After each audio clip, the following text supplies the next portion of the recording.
Zach and Jessica are gonna be late, Okay. so we'll probably start in about 3 minutes. That's fine. I'm on your schedule. Thank you for always taking care of us. I try. You do a great job. Y'all are a challenging bunch. We've got reputations for it. Oh, you do. No. Yeah.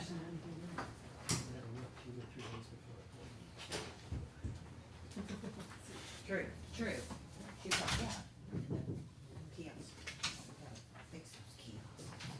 Flags are here. Good. Yeah.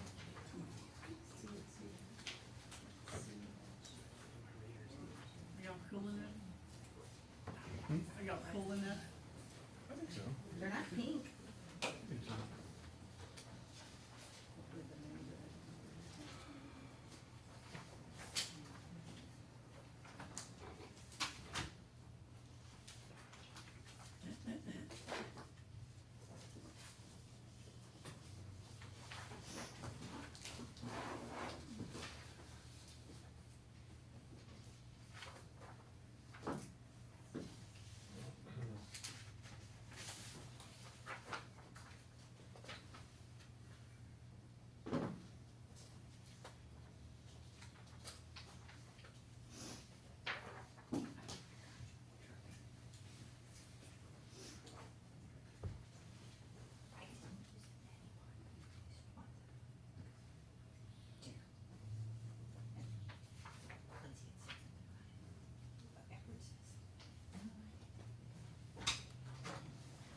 Jessica's on her way in. Oh, she's from the parking lot? Yeah. She'll be here. Awesome. When she gets settled, we'll start, I guess. You ready? When she gets settled, we'll But start. he was right. It's like you're on and then.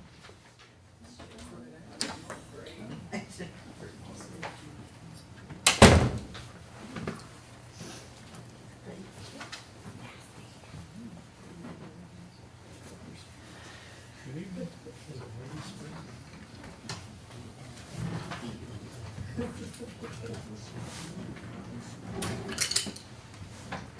You need a pen? Hold on.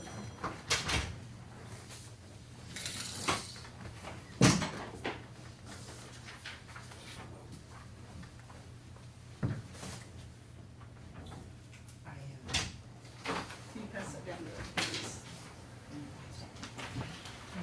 Perfect.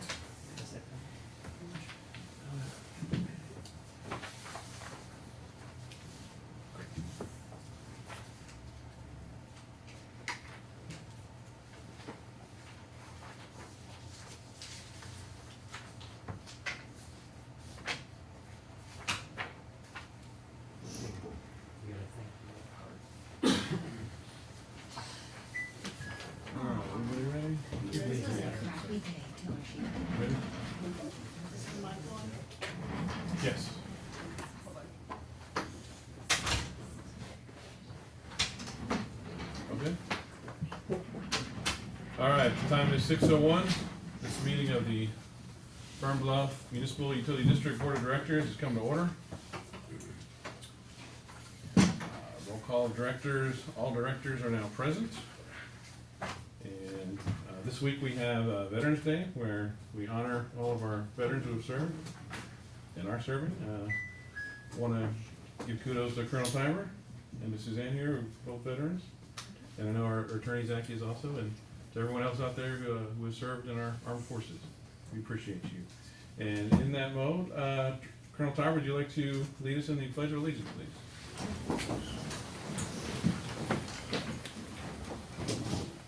I pledge allegiance to the flag of the United States of America and to the republic for which it stands, one nation, under God, indivisible, with liberty and justice for all.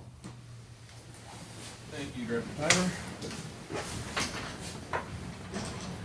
All right. So we have guests here to talk about the Wyoming Springs Extension Project. So at this time, I'd like to go ahead and open it up for that presentation. And it's my understanding that y'all are willing to take questions afterwards. for a little bit? Yes. Is that right? Okay. All right, without further ado, I turn it over to y'all. Hi, my name is Dawn Shield, and I work for the City of Round Rock, and I'm the project manager for the Wyoming Springs project. We appreciate the opportunity to come to you today and talk about the project and visit with you a little bit for some of the needs that the project has for land associated with the project. So I'm going to turn it over to my team member, Eric, and he's going to proceed. Okay, thank you, Don. I'll use the mic here, Eric Ratzman with, oh, works better if you're on, right? Yes, sir.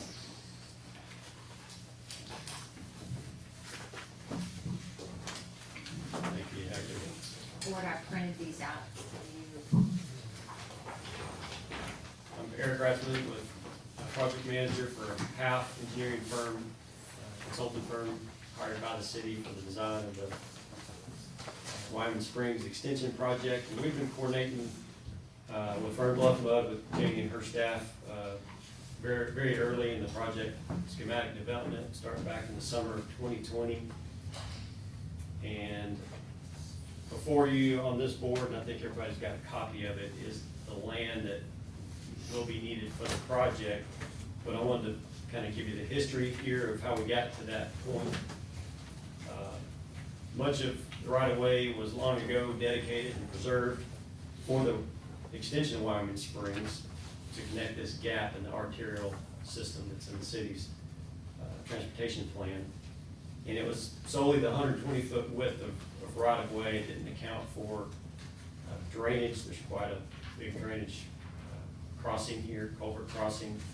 It didn't necessarily account for the water line that has to be realigned as part of the project, nor for any trail connection improvements. So as we moved in the schematic, we began to address those items, and we also learned as we were doing deep research that the property that was conveyed to Fernbluff MUD was, quote, for park and recreational purposes and other related and compatible uses for public use. So upon learning that, we realized we need to meet Chapter 26 of the Parks and Wildlife Code, which requires a public hearing and a very specific notification. So that hearing has not yet occurred. That'll occur to be determined maybe in January. But I wanted to bring this to you ahead of time so that you could ask questions, and I could, again, provide some of the history of how we got to this alternative alignment. So I'll run through the options if you have those, the alternatives. Alternative one would be showing the road aligned in that original 120-foot wide right-of-way. And even though most of the improvements are in that right-of-way, it still requires 3/4 of an acre of land for the drainage, water line, and other improvements. So we couldn't avoid completely land from the MUD, taking that park land. And we also knew from a lot of the public comments on the Harryman Road improvements that were going ahead of this, that there was a strong desire to avoid trees, to preserve tree canopy as best as possible. That message was loud and clear from the public. And so we never took this alternative one to the public. We knew from the start that we should avoid as many trees as possible. So we began working on the schematic, and that was alternative two, which realigned some of the roadway to miss trees and to preserve as much mature tree canopy as possible. And so that is the alternative that we took to the public at the first open house, which was September of last year, 2020. And we knew we'd get comments. Little did we know we'd get 300 plus comments on a whole variety of issues, but there were recurring themes, and one of those themes was to preserve trees and tree canopy as as much as possible. So we went back to the drawing board, as they say, and realigned the road even further. The city, invested quite a bit in that effort to come up with a very optimized schematic to miss as many mature trees as possible. Through that process, end up, saving over 40 mature trees. I think it's over 700 caliper inches of trees that were preserved through that process. What that did require is for us to realign the paving and the lanes even further, and some of that encroaches even further into the MUD property. So the acquisition needed for alternative 3, and that's the alternative that was taken at the second public meeting. And we got fewer, I think it was 50 some odd comments from that meeting. But there was more satisfaction, at least on that issue in particular, about protecting trees. And so part of the code, the chapter 26 code, is to minimize harm. If we can't avoid, then the statute is to minimize harm. And so this third option is what will be brought forward to the city council at the public hearing, and that's what these partial areas are based upon, is this optimized alignment. We got to the point to where if we moved to miss one more tree, the alignment would hit a tree on the other side. It really got to where we had just optimized as best we can, minimize harm to the tree canopy. So that's the overview. I can talk a little bit about the schedule, if you like, and then answer questions. So we are at 60% design right now, being reviewed at the city, and we are engaging our surveyor to write up these parcels. We hope to have those written by the end of this year. And then again, there'll be a public hearing in possibly the January timeframe. And then if acquisition could occur in the March, April timeframe, we'll be finalizing plans about that time, and then utility relocations occur next year, and ahead of construction, which would probably start early 2023. So I talked for a while, but I'll open it up to your questions at this point. So I have a question. So then, option 3 is the one that's kind of the one y'all are looking at most seriously right now. Correct. That is the one that's being advanced right now. That's the 60% plans are based on that alignment, and that's what will be presented, at the public hearing for comment and for council. But I wanted to show you the options of how we got, the history of how we got to that Okay. alignment. Yeah, sure. No, I appreciate that. Yeah. Try to be, city's been transparent all along, and try to coordinate closely with your staff. And both the open houses were conducted here. I do have a question. I think, if I recall, there's a trail that goes up from Marianna to the Fernbluff Park there, right? If so, does this affect that trail? Yes, I'm glad you mentioned that. I meant to mention that as well, because one of the things that was important to the city and to the county as well, who is planning the Brushy Creek Regional Trail extension at some point along Harry Man Road, was to connect these. And we got some public comments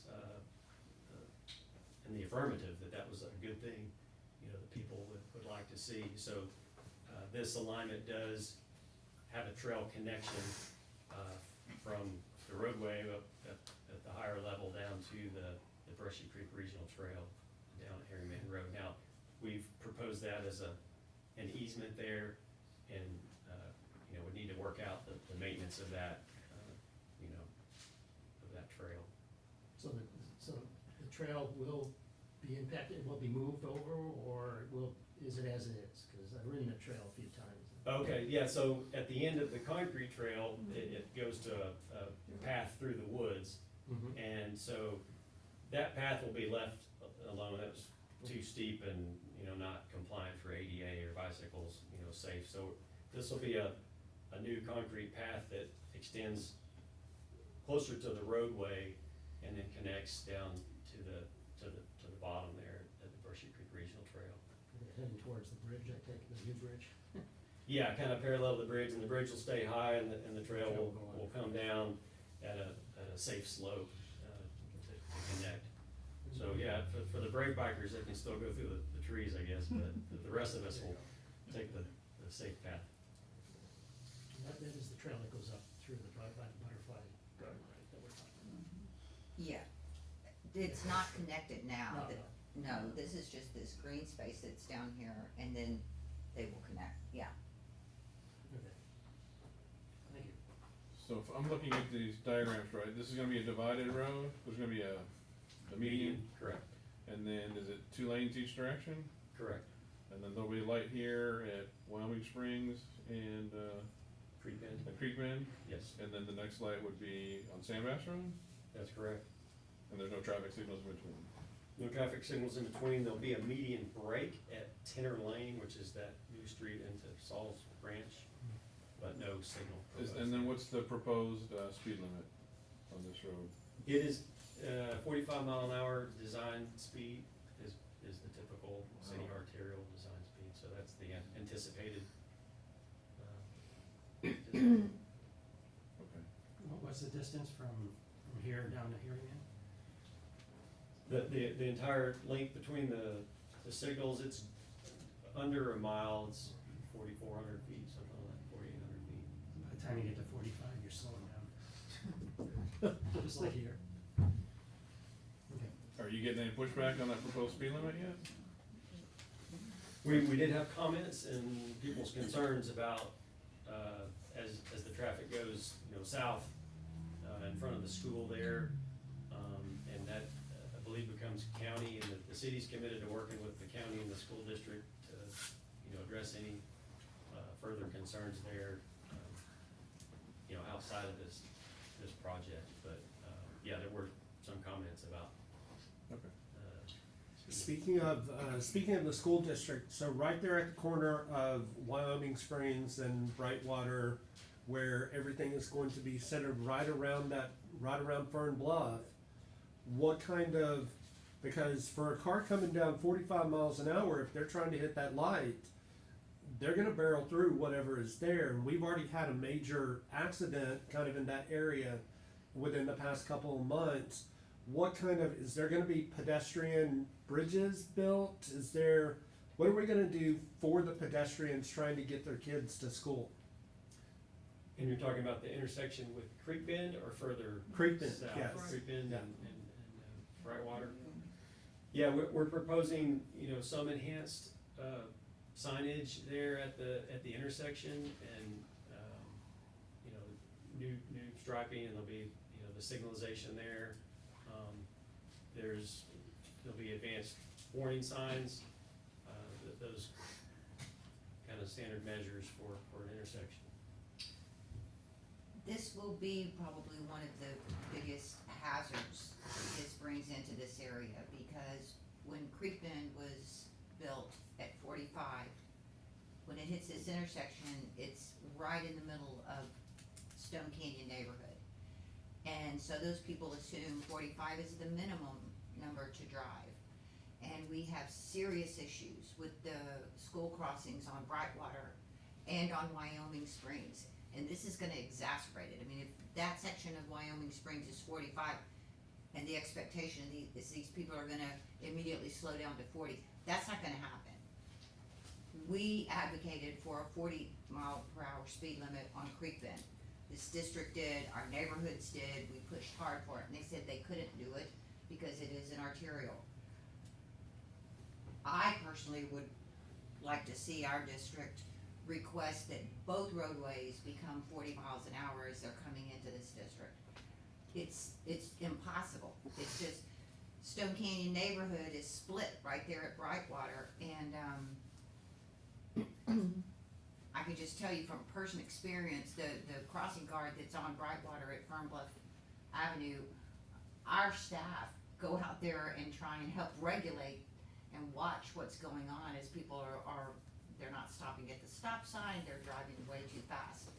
So that would be, in my opinion, a big ask, for the protection of our neighborhood and our kids, if we could get them both down to 40.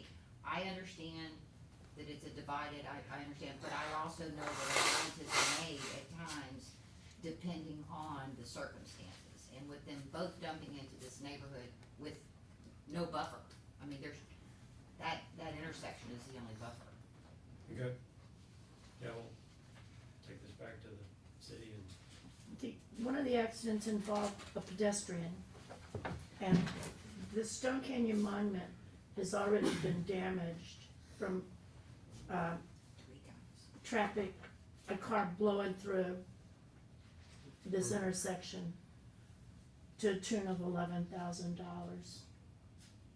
So it's a hazard, it's a major hazard. And we had a car wind up on the patio here at this community center from speeding. Now, will a 40-mile-an-hour speed limit stop a speeder? Probably not, but at least there's the opportunity to issue citations to get the education factor, more broadly. But this is a real problem. Y'all, I think y'all probably heard that No, from a lot of people. yeah, I'm sure that it's not something that you haven't already heard. One question that I've got as, you know, as a parent, so as kids are going down Wyoming Springs, getting from, you know, those northern neighborhoods and stuff like that, are there, since we are outside the city limits, it's not gonna be controlled by Round Rock PD, is there going to be extra funds available to have the sheriff's deputies out there patrolling more often? So that, because I know for most people, if you see an officer, if you see a deputy, you're gonna slow down a lot more, especially during school time. That's a really good question. Is this entire roadway gonna be within the city of Round Rock? it'll be owned and maintained by the city. As far as the legal enforcement, yeah, I'd have to get back to you. That's Cause Well, right outside here now. is still county. That's what you're talking about, from here to Right. what Cloud Peak is still county. right. So officers can actually enforce traffic laws within the city's ETJ, and y'all are almost certainly within Round Rock's ETJ. Yep. So they could, Round Rock PD could sit up there and write tickets and be within their right. The Round Rock ISD is a police force now. Do they do anything for the school? Are there any Round Rock ISD Not police? that I've heard. They don't come down here to Fernbluff Elementary and help with the traffic situation at all? No.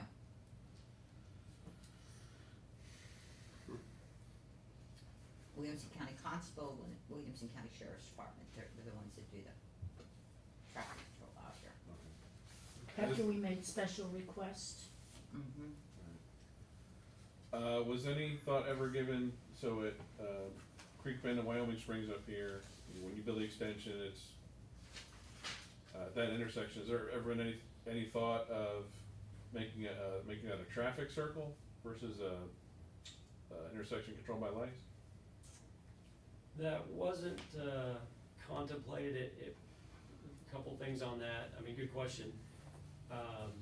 It does typically require a bigger footprint or right of way, which would mean all four corners would have to give up land to Understood. fit that. Okay. So it's not as feasible to retrofit intersections as it is when we're planning new intersections. And then the roundabouts, at least the one lane ones, have a certain capacity that this intersection exceeded. So it would break down as far as it wouldn't work correctly. They become a choke point. Yeah, it become a bottleneck for sure, and then 2-lane roundabouts are just A little sketchy. a little tougher for people to navigate, you know, they're not as common in this region, so went with the more standard. What about, you know, as far as getting past wherever, so you wanna call this an arterial, but you've got a elementary school right here with pedestrian traffic. Is there any thought been given as to putting speed bumps on the road till we get past the intersection down here to force people to slow down? Cause it sounds like, you know, we're having continual problems with people speed, and at some point, there's gonna be a horrible car pedestrian accident. Has any thought been given to putting a traffic device like a speed bump in, or a couple? I mean, I think it's been mentioned by some, you know, and those are effective in the residential streets, sometimes in the collectors. When you put them on the arterials is when the emergency services folks start to push back and say, that affects our response times, and it's counterproductive, you know, as far as if they need to get to an emergency, those are slowing them down. But I think there are other things that could be considered, you know, traffic calming type measures. One of the ones I've seen recently is the speed limit feedback signs, which not only gives you the speed limit, but tells you your speed as you're driving, and it kind of makes people aware, oh, I'm going 5 miles over the speed limit, or what have you. But and then is a little more passive way to get some compliance. The other one to get, as y'all mentioned, is enforcement and getting the constable out there, or PD or whoever is has purview. So a question that I've got as far as the land acquisition, obviously safety is of high priority as far as stuff, but as far as the land acquisition, is it going to be, and this may be a legal question, is it going to be a matter of eminent domain? Is it gonna be a lease? Is it, how is the land being acquired from the MUD itself? Right, the city, we'll drop the parcels, so you have legal descriptions and all, and then the city would acquire, some of them are right-of-way, which the city would then own the land, and then some of them, like the trail connection would be easement, where you would own the land, but the city would have the ability to build that path in there. And then the city would like to, you know, just come to terms, agreeable terms with you. You know, I'm not here to negotiate it, but their right-of-way folks, agent will come to the MUD, and you know, if you've got compensation that you'd like to see for it, then they're gonna work with you on that. One of the things the city is doing or planning to do right now is, you may have seen in the exhibits, a corridor fencing, which they normally put when they're backing up to homes. But, you know, right now, it's proposed to run here along this entire parkland. That is, you know, $75,000 to $100,000 investment on the city's part, so they'd just like to be, you know, have credit for that if there is some deal that's worked out. If the fence is something that y'all want, and I'm assuming it is, but those are the kind of things that, yeah. But yeah, they wanna work out with you, amenable terms that try to avoid going through condemnation for sure. Going back to the school, and this elementary is probably not all that different than other elementaries, except for where the location is, but in the morning and afternoon drop-offs, right out here goes to one lane, because all of the parents are queuing up in the right lane. It already makes for a difficult situation. How does the city plan to manage that? I mean, you're gonna have 45-mile-an-hour people coming this direction down to one lane. Mm-hmm. Second, Yeah. we've already had discussions with our traffic folks, with the county's folks, because that's not our section. Yeah. We can't sign it, we can't do anything with that piece, but we've been coordinating with them and the school, everybody's been talking about different options. Right. But that's gotta come from the county side.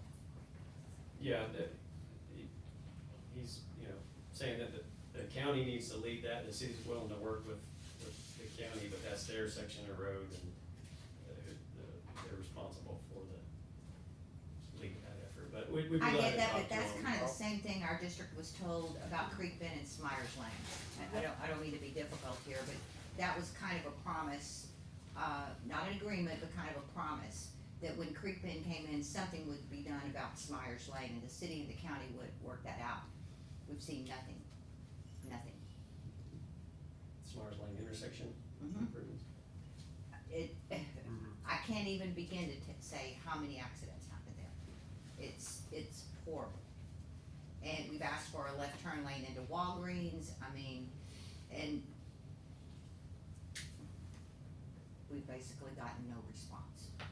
Let me have it I'd back. also Yeah. like to point out that we've had children come to visit us at the MUD that have somehow managed to just wander over here without an adult in the middle of the day. It is dangerous. And, Let me answer. yeah, we that. may wanna have the city traffic engineer. I'm sorry, I'm Gerald Pullmeyer, I'm also City of Round Rock, I'm the CIP, the program manager for our new construction type roadways, this is one of, I know there's a ton of history that I probably don't know that you do, because you've been here a long time. Right. But I can tell you that, you asked about that left turn lane in the Walgreens. I know that, in fact, I would've thought it was probably under construction by now, but it's not. I know the county finished those plans because they sent us a copy of them. Round Rock had initially started the plans on that, and then the county took that project over from us. And I know they've got 100% plans on it. I just don't know the let date, but I don't know anything that's not keeping it from being let now, other than where they may have it plugged in their schedule. So I know that one's, from our perspective, it was going to Ready to construction. go? Yes, ma'am. If I can get you a date on it. that would be great, and I'll get a hold of our county commissioner, because, I mean, I'm not being difficult, I realize No, there's I all these understand. jurisdictions here, but that was addressed by the engineers with Creek Bend, because we knew you're bringing all of this traffic here, and right there at that intersection, it goes down to one lane all of a sudden as everyone's trying to get to 620. It's horrible, people coming out of Smyers to turn Right, left. none of the schools were built with any internal storage to handle pickup and drop off. Well, and there you go, They and use that's right, they and years use the ago, we public roadway. had asked, and it was part of these road projects, to have a drop-off area that comes off Brightwater, runs up the back of the school, and exits out here on Wyoming Springs, and I think there was even some engineering studies done about that, which made a lot of sense. Now, our district was going to have to redo some of the trails and all in there, but they were more than willing to You're do open it. to that. Do you remember that? Or I you was- probably, there's been well, talk about it, yeah. I know in our office, we've got a traffic group Right. that has met with the county. I know they've met with the school folks over here. I know there's been ongoing discussion for a long period of time. Right.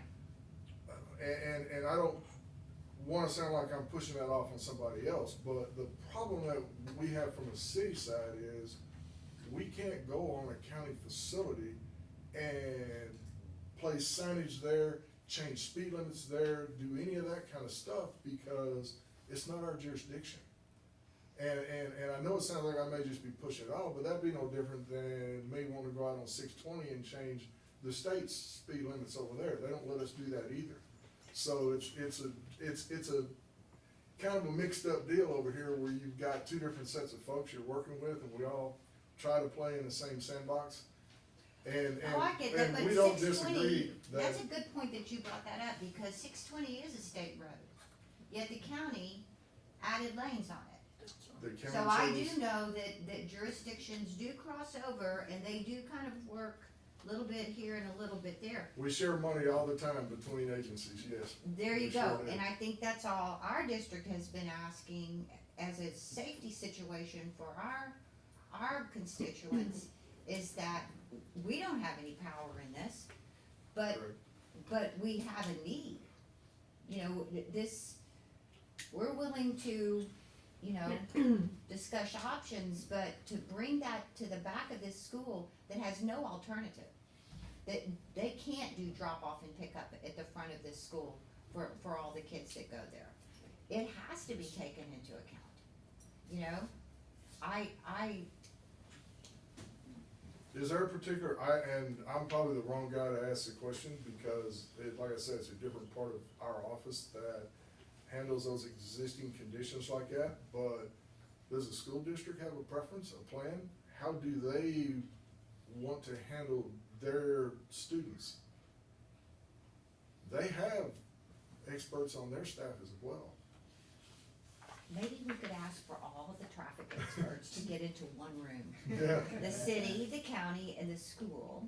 And I know there's been some conversations over time with those three different sets of folks. Right. It's just, I'm not sure who's taking the lead on that, I guess, would be, you know, if it's,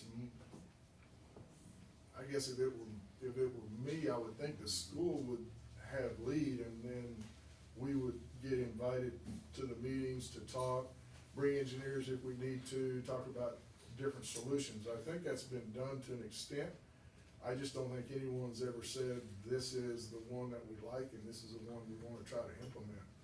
But also at the same time, yes, even though the school can take the lead on that, the school can only work with what they've got. I mean, if they only have the lane support, if they only have the lane, like for instance, right out here, right out here, sorry, my direction's wrong. Yeah, I don't know. You know, if they only have the lanes on, you know, Wyoming Springs to get into the back of Fernbluff, I mean, they can only work with what they've got. So, I mean, I think that's a great idea, Janie. I think maybe, I mean, in the near future, as this project progresses, I think we need to get the three entities together and see what we're gonna do. I think it's actually the ISD and not that school, as I recall, wasn't it? Yeah.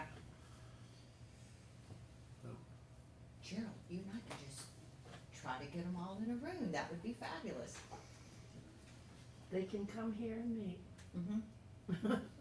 Sure, I mean, our guys are not, against, you know, sitting down and talking to folks. We have multiple schools we have those discussions on. I can assure you this is one of many. Right.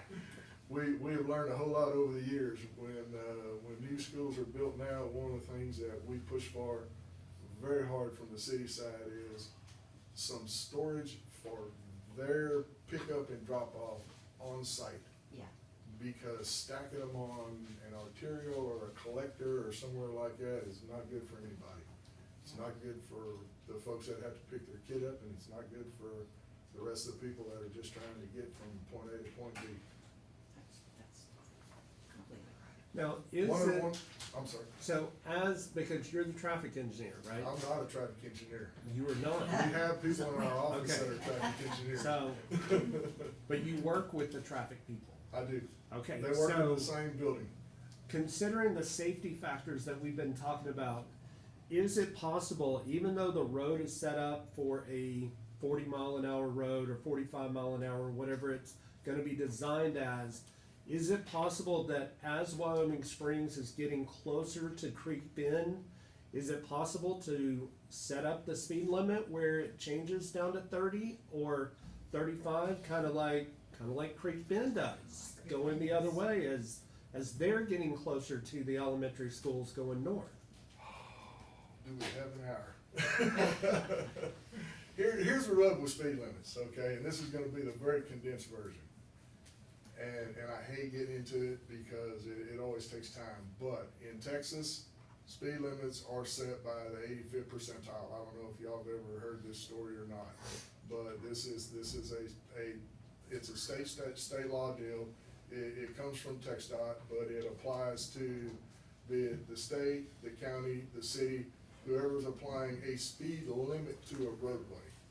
Technically, the speeds that people drive on a roadway in a perfect world would be set by the people actually driving on that roadway. The 85th percentile is called comfort criteria, where 85% of the people are comfortable driving a certain speed on a roadway. Generally, you've got folks that go out and do a traffic study and they radar cars over periods of time and they gather that data for a big block of traffic, and essentially what you do, you take the top 15% and you throw them out because you just assume that they're driving too fast. And then you back off to that 85th percentile, whatever that number is, and usually that's what a roadway is set at. I understand there are some pieces on Creek Bend that are signed 30. I would not stand here and recommend that we go back and do a speed study on those. And when we stand up here tonight and we say that we're doing design speed of 45, that's what we design our arterials to. I'm not gonna tell you that they're all signed at 45. Okay. What we will do on this one, we will end up doing a speed study, we'll send our guys out there, they'll radar, and normally 45 is where they end up, because that seems to be what most folks consider a comfortable speed on a fairly open arterial roadway. That's kinda how those happen. Some of them, maybe you get one less now and again, some of them are more. Like out on University, you know, that's one of our arterials that is still signed 55, I think 60 on the far end. But inside the city limits now, most everything is 45 or less. Are there any kind of benchmarks or best practices as to what time of day when you run those speed studies? Try to mix it up so you don't get the same traffic the whole time. Because it's gonna make a big difference when school is letting in and out, and, you know, peak rush hour times, people are coming in and leaving the neighborhood. Cause you're taking a road that everyone leaves the neighborhood on, and you're making an arterial, or you're throwing a lot more people in. That also reminds me, so how far is there gonna be a school zone set at a certain distance? The school zone exists out there now. Right, but on Wyoming Springs, whenever this extension. That would depend on if there were any pedestrians from that far back. Okay. I'll get back to you. All right. Thank you. I think in that vein, my question would just be, can you not put some distance down from the intersection, one of those school lights that say, you know, when that flashes when school's in session, and maybe say 1 lane ahead during school hours? And just to warn people, I mean, that's kind of really kind of quick and dirty. I think changing the policy at the school would be better, but I'm just curious as to whether that would be something worth looking at. Yeah, I think that's a good one for when we get the group together and come to a consensus on that, so.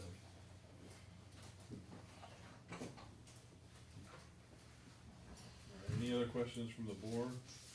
Do we wanna open it up? I'm sorry. Do we wanna open it for folks here? Sure. Do you mind taking questions from the audience if anyone has any? If y'all want us to.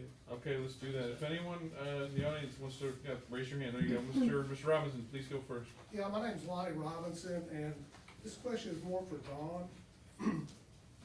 So I was here at the open house, the second one, also the first one, and I was concerned about the cost per mile.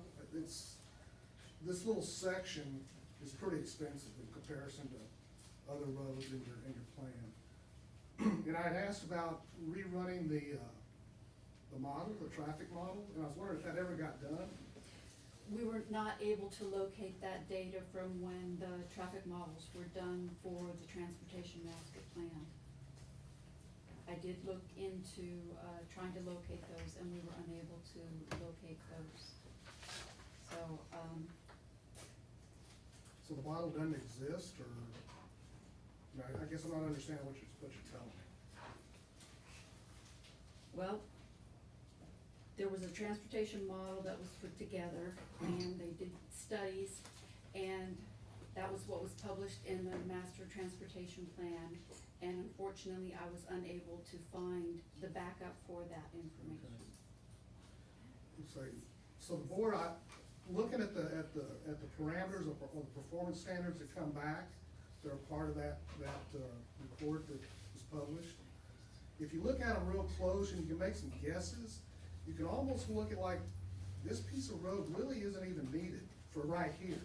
Now, there's some discussion about this is gonna relieve Sam Bass, but not necessarily do anything right here for Creek Bend and Wyoming Springs. It's more to help Sam Bass, but I don't know, and the only way you're gonna look at it is if you do the model again. Which I would be surprised that if the consultant, I would think, would probably have it somewhere. I'm trying to remember, wasn't it that it was done in 3 directions and it wasn't done in the 4th direction? So that's what you were looking for in the 4th direction? No, it was done, there were parameters, the performance parameters were provided in all 4 different directions, but there were some pieces there that really weren't apparent as far as what they were coming out with. And to me, it just looked like, and I'm not a traffic engineer either, but I am a civil engineer, and I have had to hang out with traffic engineers because it was necessary. But, so it just looked like, somebody needs to look at this close. The last number I heard on this was $15 million.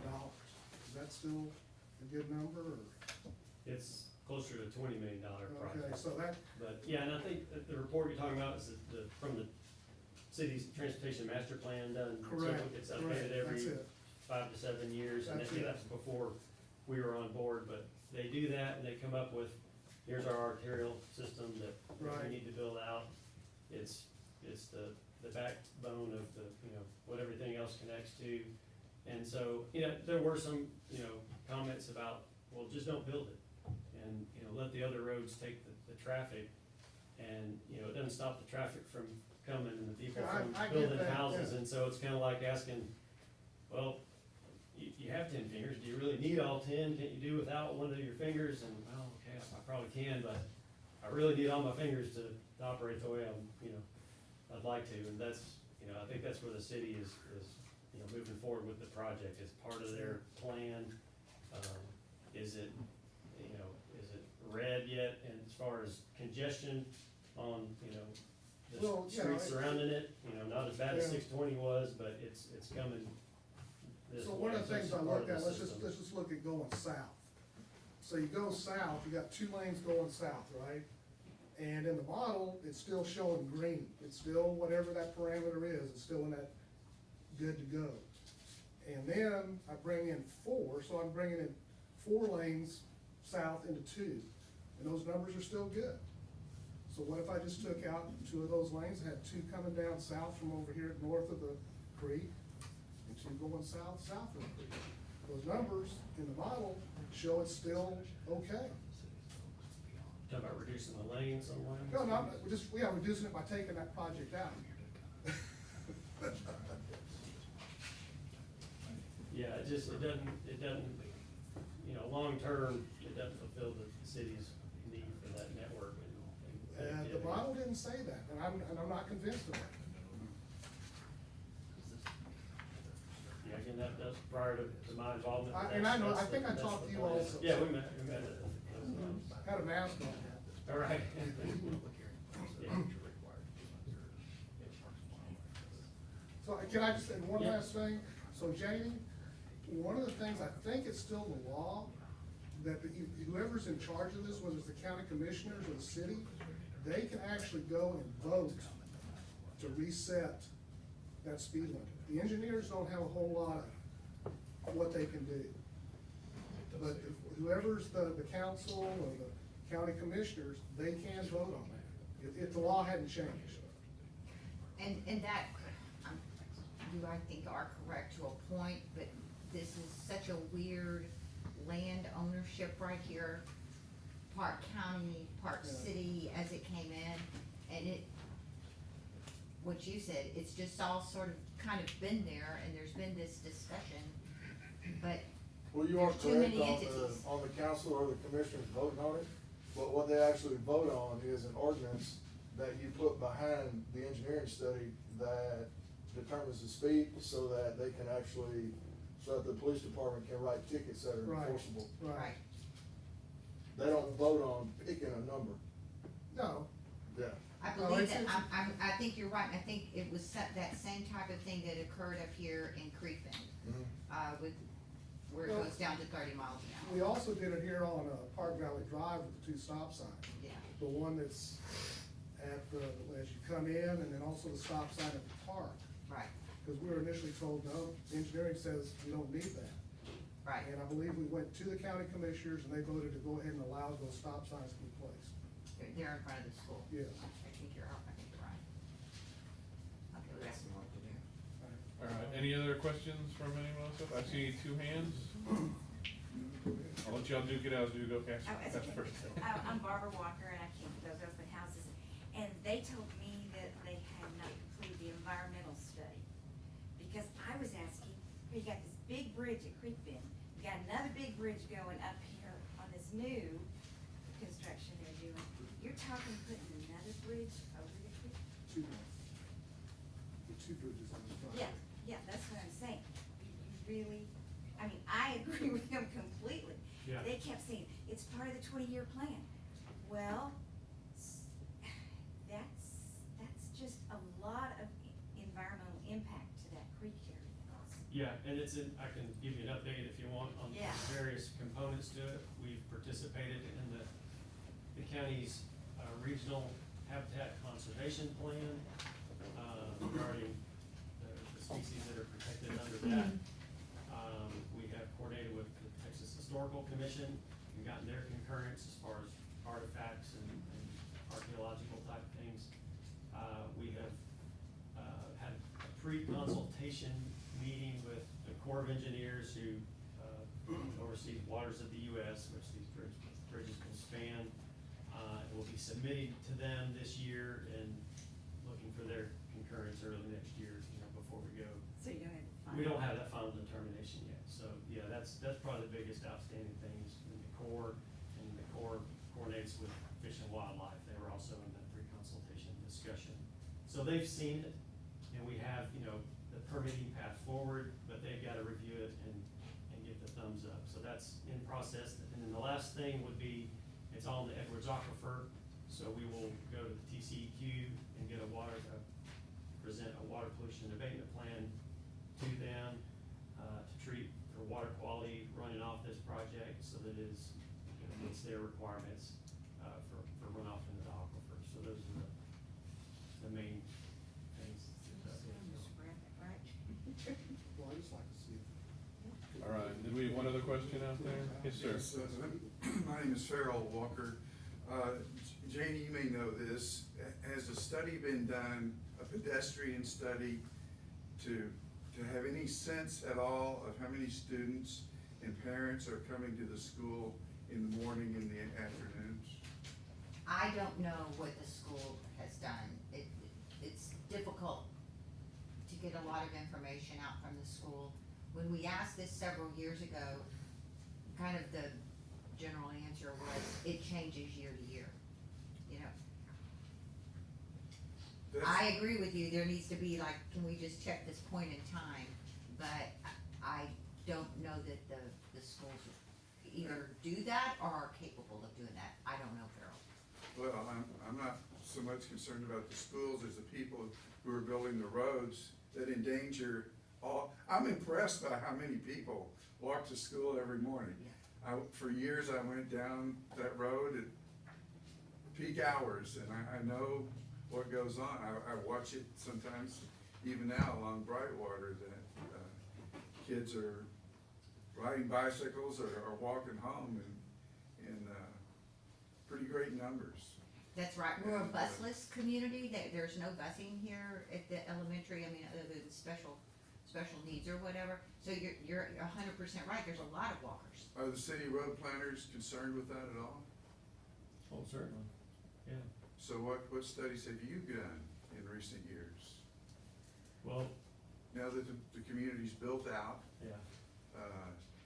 That's the only variable I've seen in the 20-plus years I've lived here, Yeah. is that as the community built out, there are more and more kids and parents coming down, but it seems like the flow is pretty steady.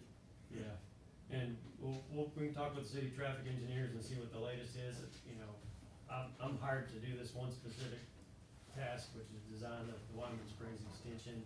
And, we did some traffic counts at the intersections, but beyond those, I don't Well, have the history of the.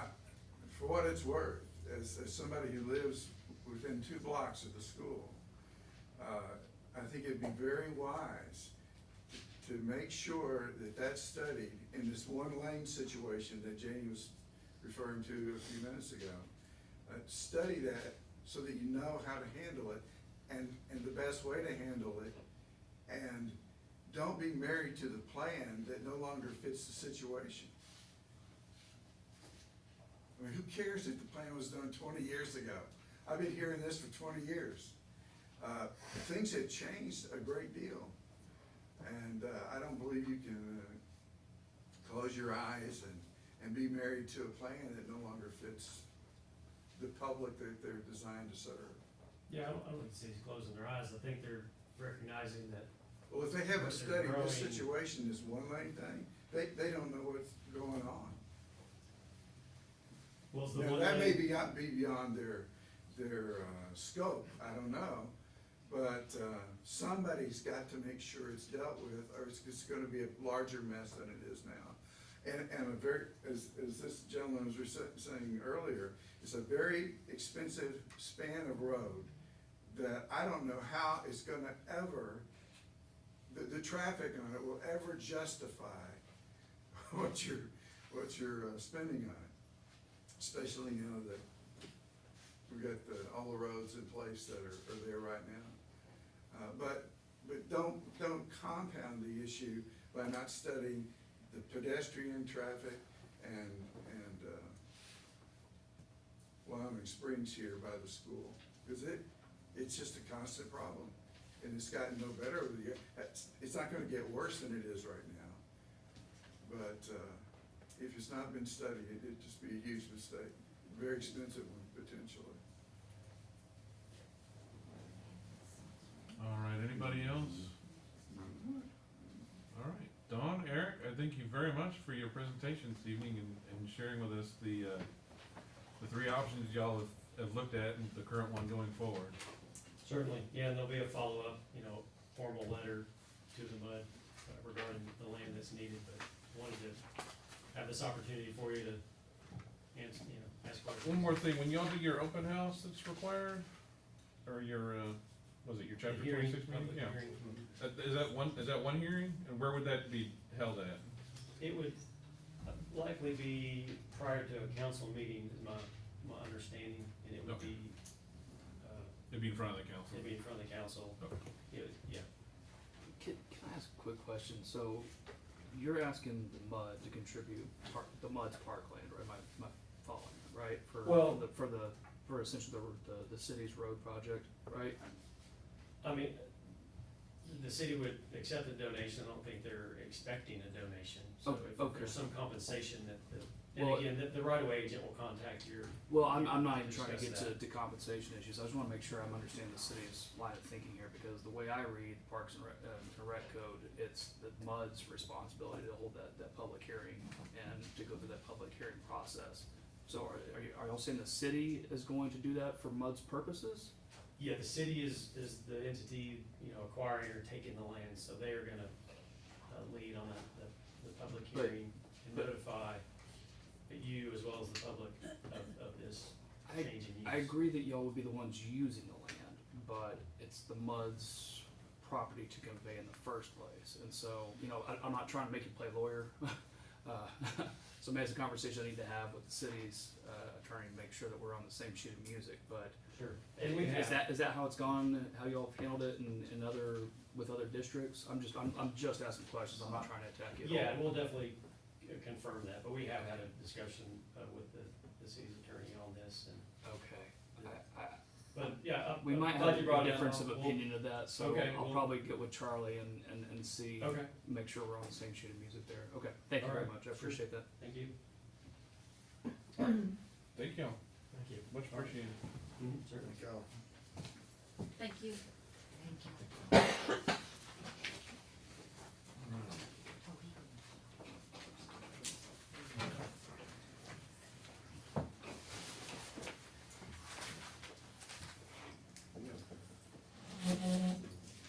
All right, let's do citizens communications next. I've got one sign-up sheet. Excuse me. And that is for Mr. Yorm Givon. And just a reminder that this is your chance to make your comments and feelings known to the board. This is not an interaction with the board. We're not gonna be answering any questions, and that everyone who wants to speak gets 2 minutes to talk and make their sentiments known to the board. Thank you very much. You may proceed when ready, sir.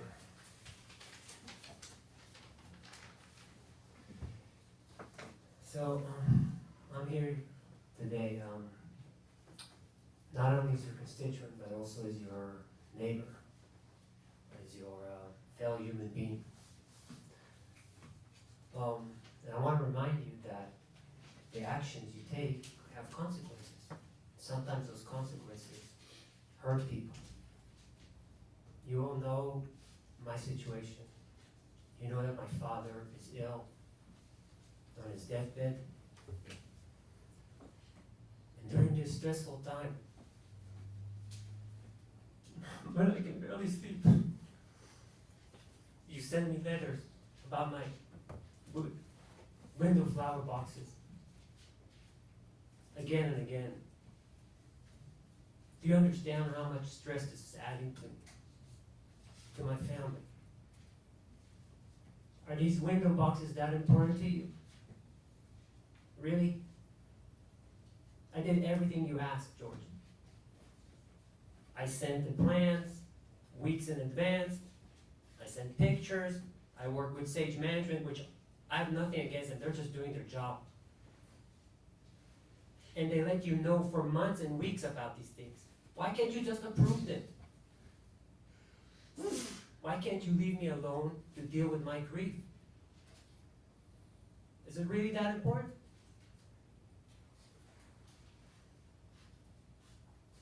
I have no control over your actions. That's between you and your God. But know that those actions cause real pain to real people. Judge not, lest ye be judged. Matthew 7:1.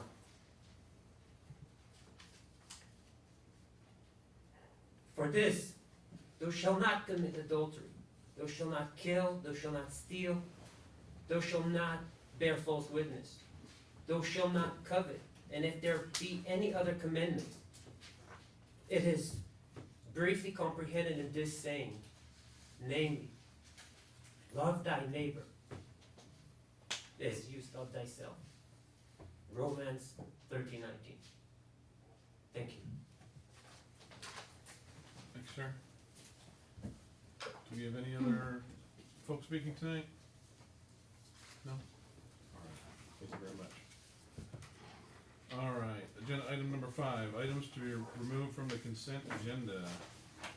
I have nothing to be removed.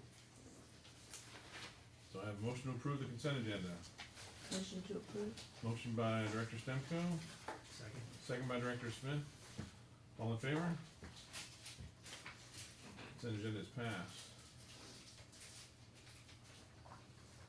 All right, I see on agenda item 8A, new business resolution establishing public information policy, is that correct? That is current. Okay. It should be in your packet. I believe, isn't that correct, Jamie? Page 10. Yes, please.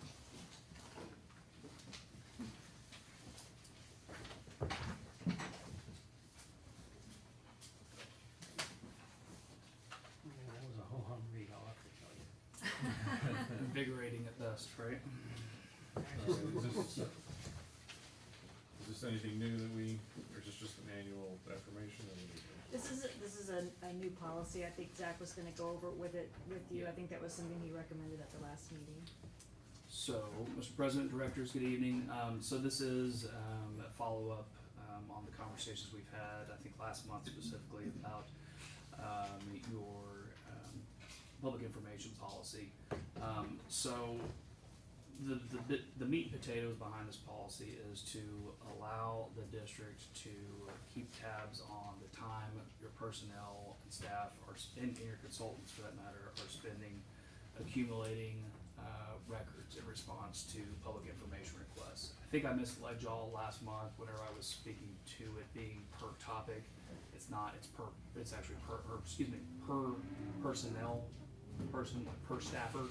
Respondent, basically? Well, so for Janie, for example, so it wouldn't put a cap on the amount of time Janie has to spend responding to records requests, or to Suzanne. It's per requestor. So, you know, the person who's actually submitting the public information request. So I think I misled y'all there. Okay, So so walk if that back. one person has requests that end up totaling 50 hours, then they possibly be over the limit. That's exactly right. That's exactly right. So it is Yeah, per so request. so Zach Evans submits, 500 information requests, you're gonna be tracking Zach Evans' time for that monthly period and an annual period as well. So, a lot of what's in here is, to be honest, a regurgitation, if you will, of state statute, but the idea was to have all this in one place so that not just you, but your constituents know they can pick up this document and it lays out darn near everything you possibly need to know about submitting an open records request, what the district's obligations are, and what your obligations as a requestor are, and remitting fees, and responding to cost estimates. So it's kind of a one-stop shopping type deal, and you'll see in here where we've laid out the legal authority, and 552.275 of the government code is the provisional law that allows the district and the cities, it's basically any political subdivision, can establish these policies to effectively try to recoup some of the personnel expense that you encounter when you have a large volume of requests coming through, or requests, it might be one request that is just, overly intensive time-wise. So it'll capture when you've got a whole bunch of little bitty requests where under normal circumstances you cannot recoup any time or any of your expenses. So for example, if I send a PIR to the district and it's a one-page email that you got at your fingertips and there's no redacting involved, your time spent just to run the search and for that document and physically send it over, electronically send it over the requestor. Once you reach the limits that are established in this policy, then you can actually recoup your personnel time and your labor and your overhead that the Public Information Act allows. Normally, you can only recoup those expenses under certain circumstances. If the records are stored off-site, if they're in a box, Suzanne will probably know this by heart, but if they're in an archive box that's at least X amount of pages thick, things like this. So there's ordinarily, without this policy in place, there's only certain circumstances when you can actually recoup those labor and personnel policies or expenses. With this in place, you can start doing that the second that you hit that 15-hour mark in 1 month. And I believe, let me walk that back real quick and review the hours that we put in here. So, so what this does, it'll establish a limit equal to 36 hours per 12-month period and 15 hours per 1 month period. So if you've got Zach coming in and laying a whole bunch of open records requests on you in a 2-week period, and your total personnel time spent exceeds 15 hours for that 1 month, then you can start assessing those costs that I was talking about, those extra expenses. And there is a burden on the district in that you have to track, you have to keep track of every single request. We obviously track it regardless, but it has to be, what I would basically equate to a spreadsheet where it says, on November 9th, Zach came in and he submitted a request for all the financials from last year. Here's the time we spent going through to respond to that request, and you have to tally up each time. So, for your Excel spreadsheet, it'll have, Zach and then George and Suzanne. And so, all those people who are requesting, you're gonna have an ongoing tally of the time that the district has spent responding to that individual person's requests. If that's clear as mud, I will attempt to answer any questions. This was a cognitive test for me. Yeah. I know. Let me ask a question in terms of a process. Sure. So, let's say you, Zach, I'm not gonna claim it myself, but you requested did an open records request. And it's gonna be either you go through that 15 hours, or you look at it and say, this is gonna take me more than 15 hours, right? Then I think I read that there's some time period where you have to go back to the requester and say, this is what it's gonna cost you That's right. to get this, if you wanna complete this open records request. That's right. That's right. So I did read that part. That's correct. Yeah. I'm amazed, this is legal stuff. Probably in that training. Right.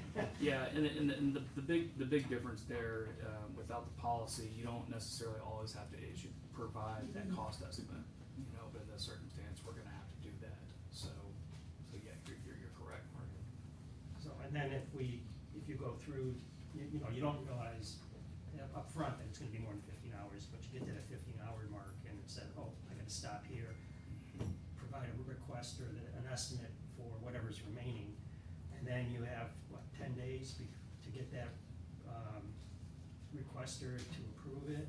That's right. Or the whole thing just disappears, right? That's exactly right, that's exactly right, and, you know, I didn't draft that statute into law, but I presume the intent was, you know, they referred to this statute as the vexatious requester statute, meaning that governmental entities, you know, get bombarded by a handful of folks who, you know, just repeatedly go back to that same entity and file and file and file.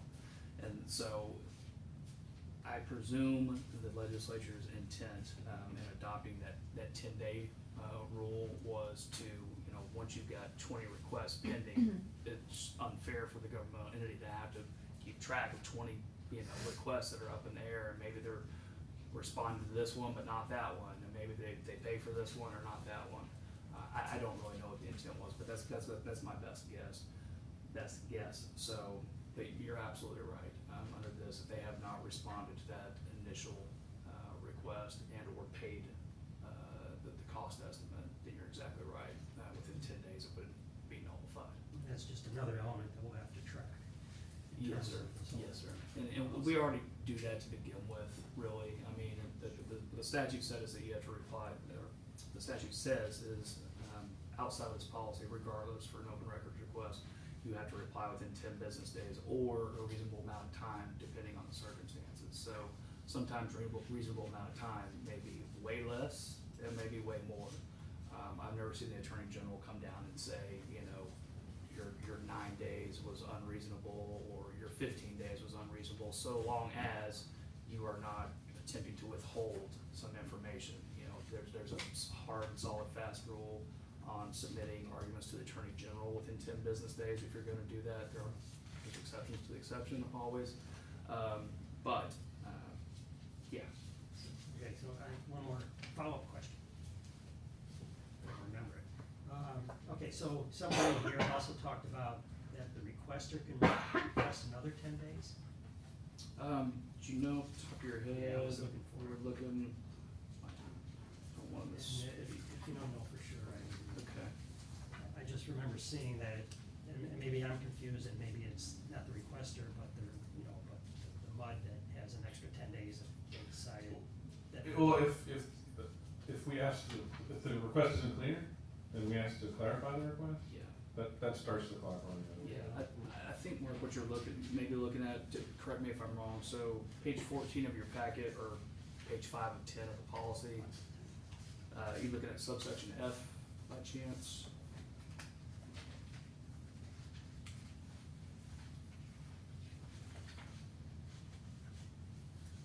Okay, yeah. So it's a cost Is estimate. that what you're looking at? Well, I thought I saw something there, that said something about the requester requesting an extra 10 days, but maybe that was it. I can go back and look again. Suzanne, does that ring a bell to you off the top of your head? No, Okay, I'm not, it's not clicking in my head, Mark. I might have been dreaming. Yeah, I mean, if you're keeping it by your bedside, I did look today, and then I tried reading this. Uh, Now, it wasn't a good My description. question that I have, that as I was reading through this, and like Mark said, it took me a couple of times to read through this, and I'm not gonna say it was a couple of times without falling asleep, because I paid attention as I was reading it. I just had to get out my legal dictionary and, you know, say, what did that word mean? My question is why? Why do we need this order? I mean, that really is a question for y'all to answer. I mean, you know, we put this forward because y'all have this year, especially in the last, 12, 13 months, you've had, a handful of people who have really monopolized your staff's time and Suzanne's time as far as submitting and responding to open records requests. You know, and the long and short of it is, kind of goes back to money. I mean, it's, as with all things, you know, there is a time and opportunity cost that you and your taxpayers incur in responding to public information requests. And, you know, it's a statutorily granted right for everybody in this room, but it comes down to money. And the fact of the matter is, without this policy in place, you're not gonna be able to start recouping those personnel time and overhead expenses, unless and until a request meets all these parameters. With this in place, you can start assessing those as soon as you hit a certain time limit, instead of having to check all these other boxes as to what the request constitutes. Does that make sense? Yep. And as a follow-up, just kind of getting an idea of, you know, because people throw around the word transparency a lot. So this order is not limiting the number of requests that can be made. No, sir. It is just simply saying, after a certain number of hours that we have invested in taking care of these requests, we're gonna start charging, Right, yeah. more or and- less, Yeah. for and- lack of a better word. And then I don't wanna, you know, I wanna be very clear, it's not that you can't charge now. Again, if it's a certain amount of information, they're off-site, et cetera, you can assess those personnel and overhead, labor charges. But this will make it to, once you hit that hour mark, or that timestamp mark, then that all can be assessed. So, So, I sorry. was just gonna say, you might wanna talk about Were you looking? 501E, page 2 of 10, where it kinda lays out the procedures for, clarifies the procedures for submitting public information requests as well, which I think was a concern. 5. Oh, yeah, we would just established, I think you already have this website though, right, or that email address, am I wrong about that? Right. Right, yeah, so, I mean, it really just, you know, I think we had an incident where I received an open records request, and of course, I immediately forwarded that to Suzanne, but, you know, I'm not really the guy to be processing those. And so what the PIA does, the Public Information Act, what it does allow you to do is have certain, you can establish procedures by which requests have to be followed. And so, open records request at fernbluffmud.org is the place you gotta submit your request, you know, not Zach's Hotmail account or Janie's AOL account. Yeah. So on page 5, Mhm. item D, I think this is the one that talks about that, we have to provide an estimate to the requester within 10 days. That's right. So that's when you gotta assess whether or not you can do it quickly, right? You got 10 days, or you have to send the estimate. Right. That's pretty much a complex response to something, right? I mean, but something that we know is gonna take, you know, time and labor Right. to put together. Right, and I mean, you know, again, Suzanne and Janie can speak to this better than I can, but, you know, sometimes, you know, just by the sheer information being requested, you can read it and go, it's gonna take a long time to put together. You know, and sometimes you don't know until you get in there, that, oh, that's not exactly where I thought it was, this is not, you know, readily available where I thought it was. So, you know, there's a reason they're called estimates, cost estimates. And since I don't see that we have any kind of like fee schedule or structure, that's going to be based on who's doing the work and how much the actual costs are. That is prescribed by Texas administrative rules, so the Attorney General, the PIA requires the Attorney General to prescribe rules for cost, and so those numbers, the actual dollars and cents, are established under the Attorney General's administrative rules of procedure, and so those are set by law. I was sitting here bragging about how this is one-stop shopping for everybody, but it does not have those numbers in there. We could certainly provide those as an exhibit if you wanted, but suffice it to say, it's not a short little tab. It's actually quite complex. And those may change over time, so we wouldn't wanna incorporate it if That's you just right. go by what the state is, cause they change and update it from time to time. That's right, and you're always limited to what's in those rules, regardless of whether it's inside this policy or outside of it. Okay. I And think it's the I've read same for all government agencies, correct? Yes, ma'am. Within Texas, anyway. Within Texas, correct? Yes, ma'am. I have a question on, page 6 of 10, in, this is 7101 subsection H, and it list, Oh, yeah. exemptions. Are these statutory exemptions, or is this a policy thing that we could change? Yes, sir, it's statutory. This is Yeah. statutory, okay, Yes, sir. that's what I didn't know, I hadn't seen that before. Yes, sir. That's a do not touch section. It really is. It really is. I mean, you know, the. That's good to know, I didn't know that. Yeah, I didn't either. the- I learned something. The Associated Press, you know, they have a very large, and they're type entities like that represent the press, they have a very vociferous presence around the legislature, so I know that they were very keen on watching this bill and were sure to get a carve out.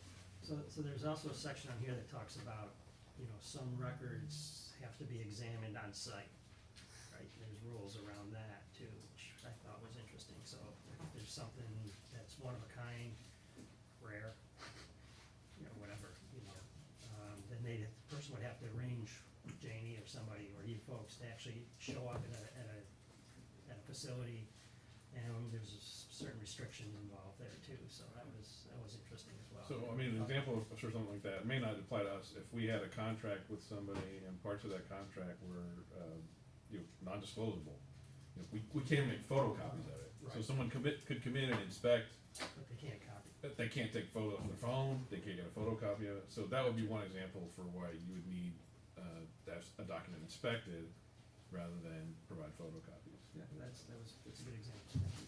That helps clarify it.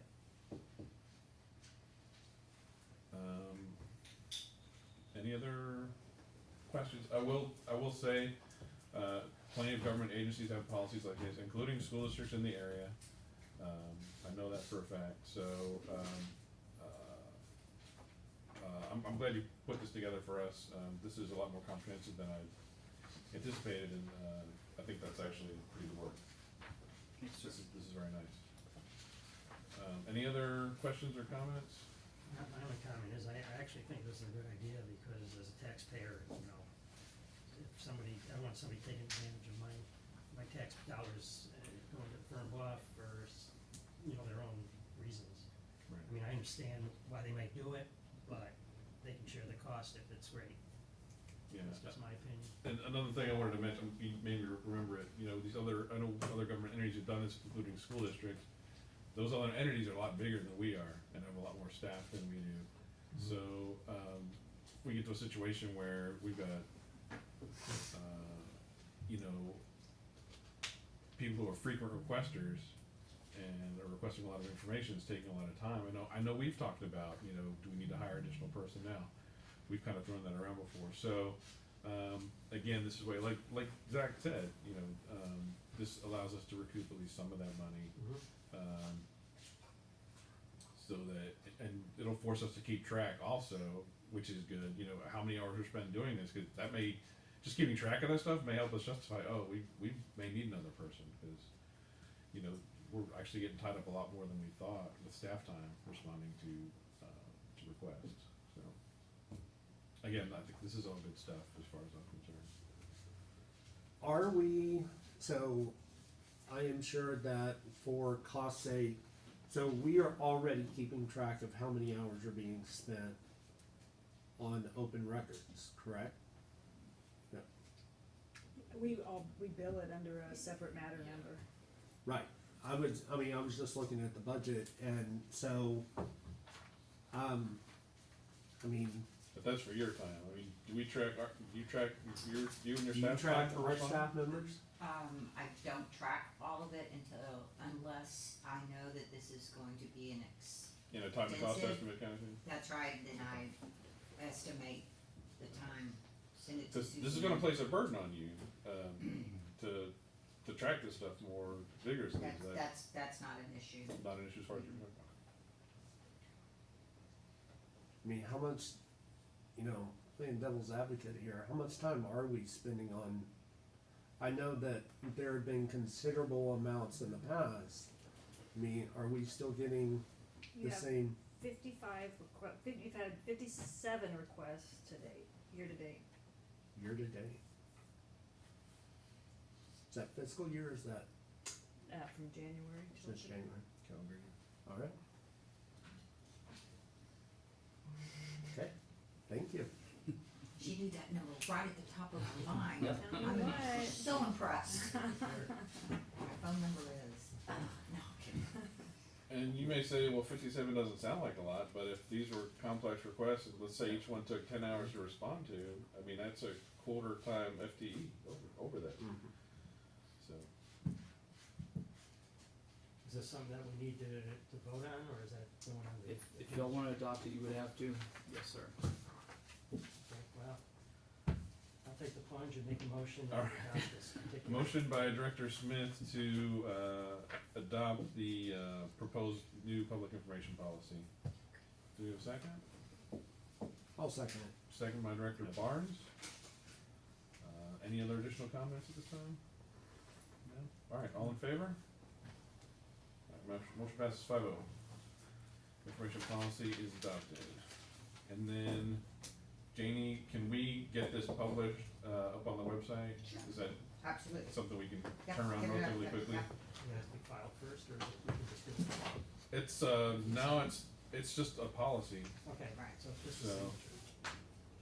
but I mean, I would like people to be aware of it. Oh, absolutely, absolutely. I think it's really smart because when you make a request to the county, they send you a letter each time with all the parameters, so it's much better to just have this policy, have it on the website. So you can point someone to it. Yeah, Okay, good. All right, we had our guest with the Wyoming Springs extension. Was there any other road business we need to do? No, No? well, Harriman is supposed to be finished the 1st of December. We thought it would be this month, 1st of December. We have some working traffic lights over on O'Connor. Some blinking lights and some in, O'Connor. We sent out a MailChimp to try and let everyone know that they are shutting down Harriman, through next summer.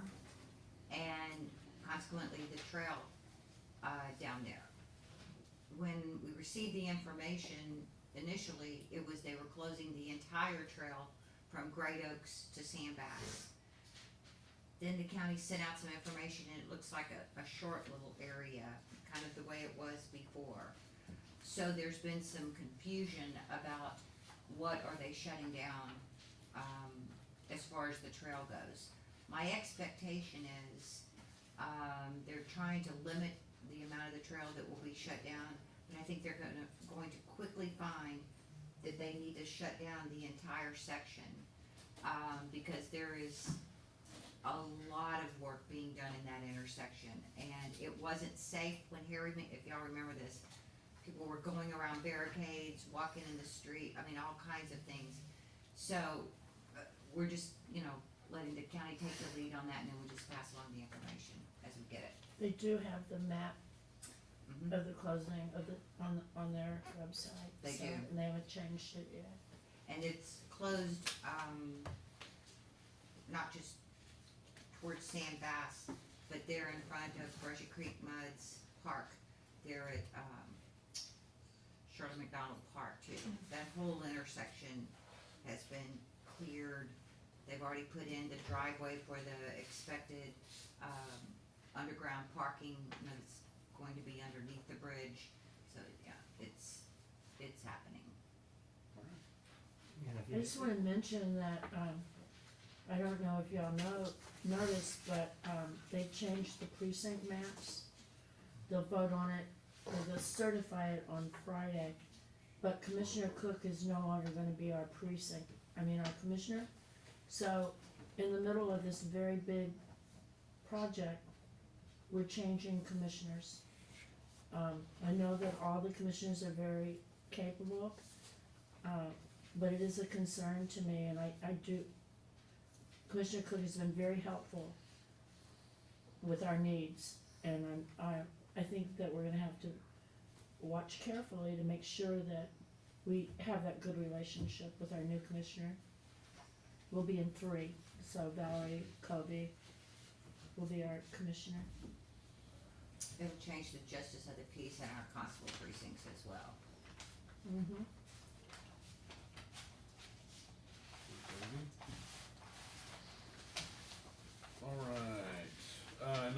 landscaper is not here tonight. He said to please apologize to the board. There was a smell of smoke in his garage. His wife was incredibly concerned, and I'm like, yeah, go find out what's going on. But he did bring, this was kind of what he was going to present to the board. I made copies for each of you. If you have any questions, please ask. Fair enough. Alright, general manager and operations report. Let's see. My report is on page 48. Pretty self-explanatory, I guess. AT&T, they are, Tearing I up the heard you, neighborhood? they are creating havoc in the district, and I just feel so bad for all of these homeowners. And as we've been doing it and trying to help manage it, all of a sudden last week, then they're going to be going all along everybody's backyards in my cul-de-sac. So it became very personal, because I have a fairy garden back there. So, from what I understand, they're as much as possible staying in people's front yards, but they are having to access far more backyards than we ever expected. So, it's not good. Are they actually coming into your yard? Yeah, Oh, for sure, yeah, they came into my backyard. for sure. And they will be boring in our backyards. These are like easements, there are easements back there, I think. That's the utility easement, yes.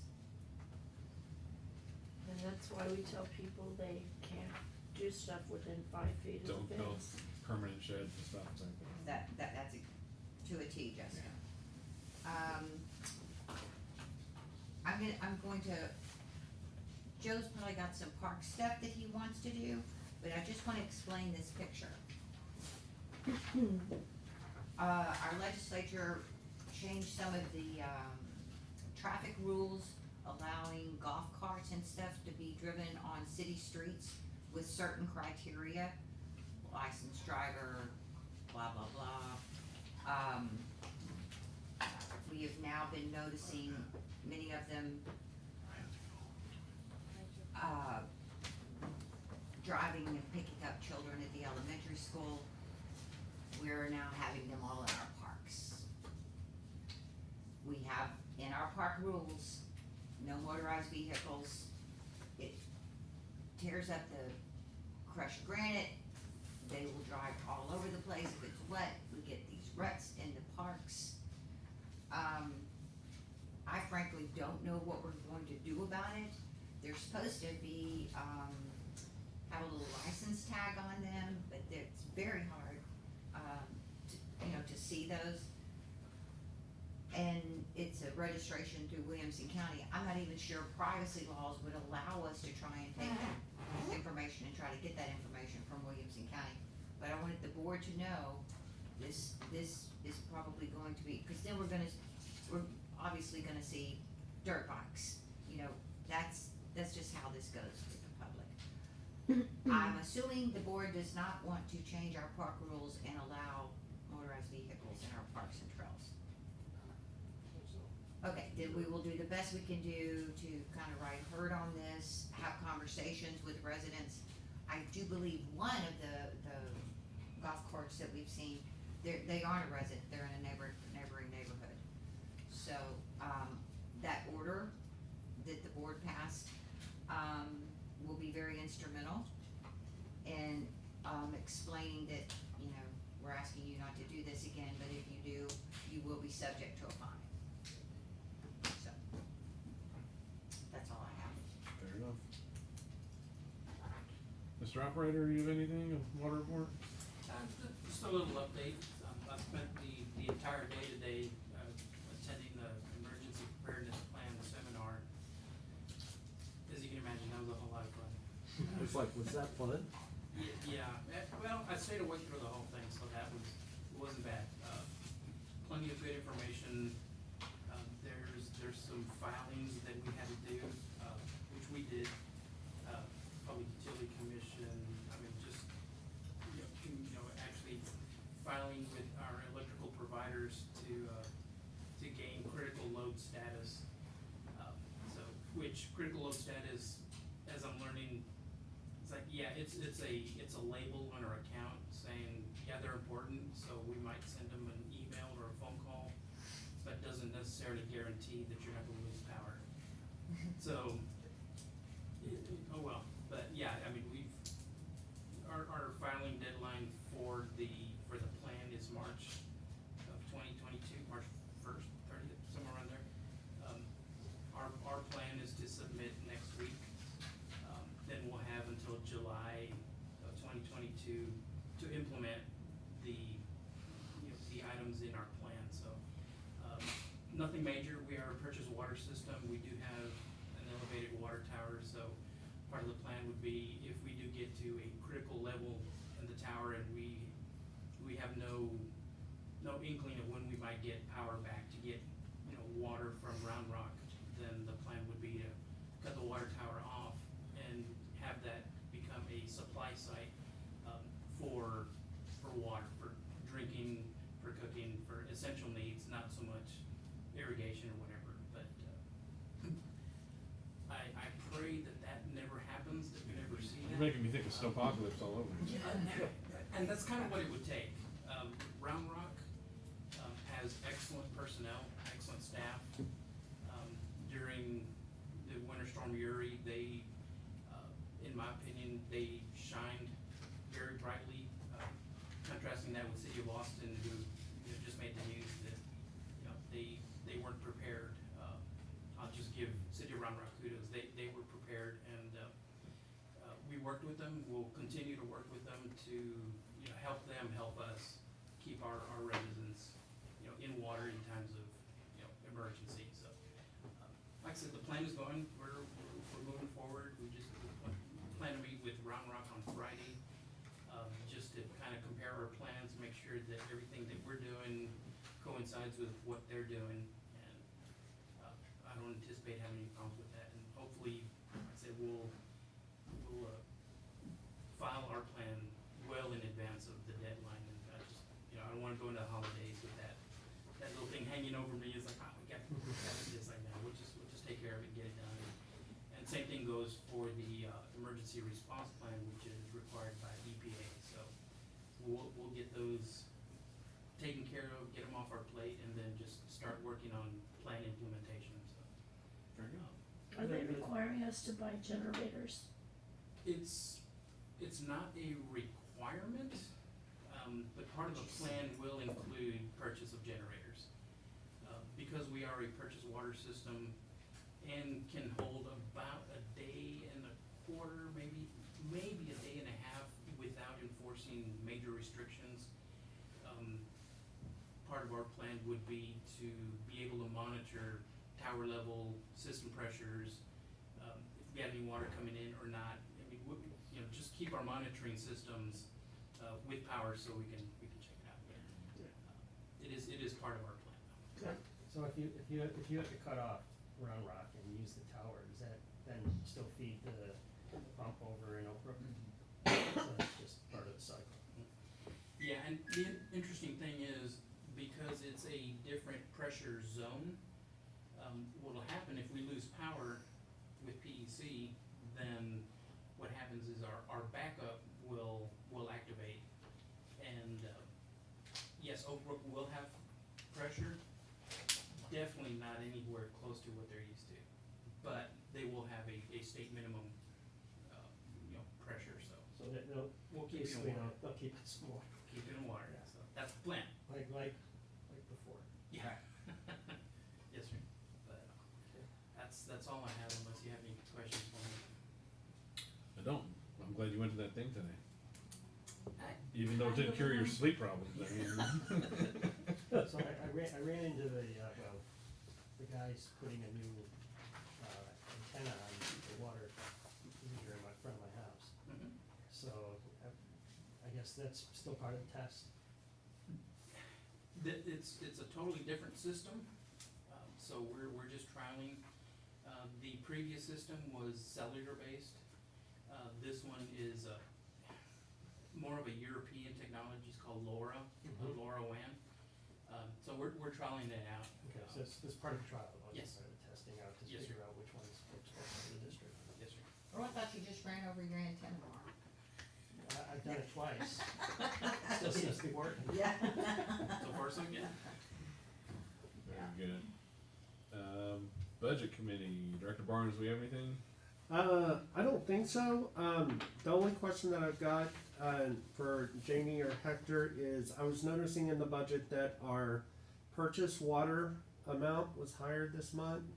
Is that something that we need to think about for the future? Are we gonna need to adjust the budget for that, or we think Well, we're okay? This is, how do I say this? It's sort of, Ebbs and flows? ebbs and flows, Okay. exactly. So Okay. this is probably the last, high Okay, purchase month that we will have, but you are correct, yeah. okay. All right. Cause we're kind of trailing behind, you know, we were, 2 months behind by the time we do our bills and such. Right. So we're going into the winter season. Wastewater averaging will start this month, actually starts, not this weekend, Saturday, and then go through February, so it's gonna go down dramatically. People are pretty aware of it.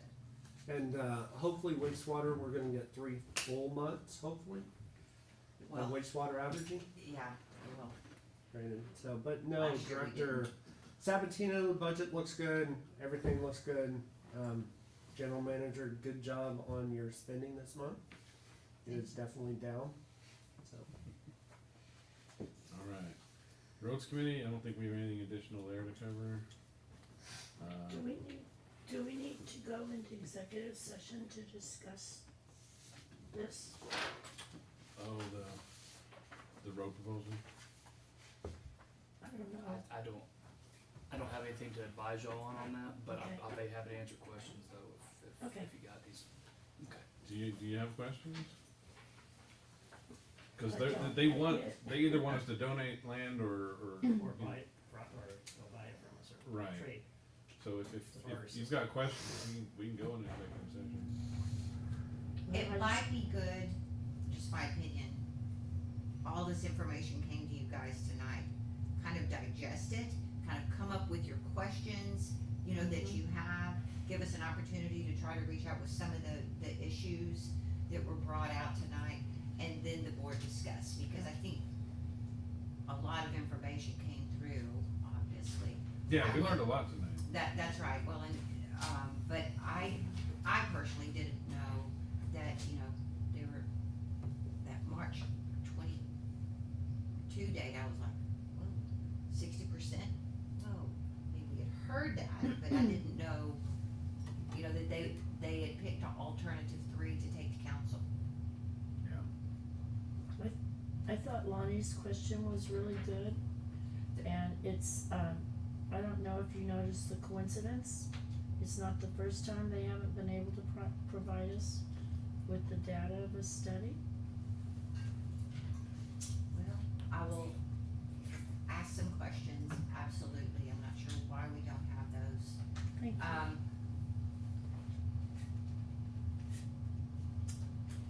I'm not a big road advocate, as everybody here that knows me knows this. I've been picketing roads for a long time. There are some concerning pieces of this roadway plan. What Eric was saying about it being on their plan all these years, that is in fact correct. And when you look at not just our little area of the world here, but look at how everything is growing out, the plans for Robinson Ranch on the other side of 620, these are long-term transportation plans based on future growth, okay? So, I'm not advocating one way or the other, I'm saying it's a hard thing to not just look at our fishbowl, when you're looking at the entire city and the entire county and how all of this has happened. I was one of the strongest advocates against Creek Bend. I drive it every single day. What I do think is, and I said it tonight, I'll reiterate it. we've been promised some help on some of these issues for every single road project that's been done, the widening of Wyoming Springs, Creek Bend, and I understand that there's multiple entities involved in this, but these entities need to help our district. They just do. This is going to cause a serious situation at the elementary school and on Brightwater. And so, Smyers Lane, that was in the conversations, yes, they knew that was going to cause a bigger problem with it going down to one lane. Yes, we are gonna get it done, yes, we are gonna get that left turn lane in. Our commissioner right now, I believe, has been pushing quite hard for it, okay? I'm glad to know, and I knew that there were funds for it. It's time to pull the trigger on it, it just is.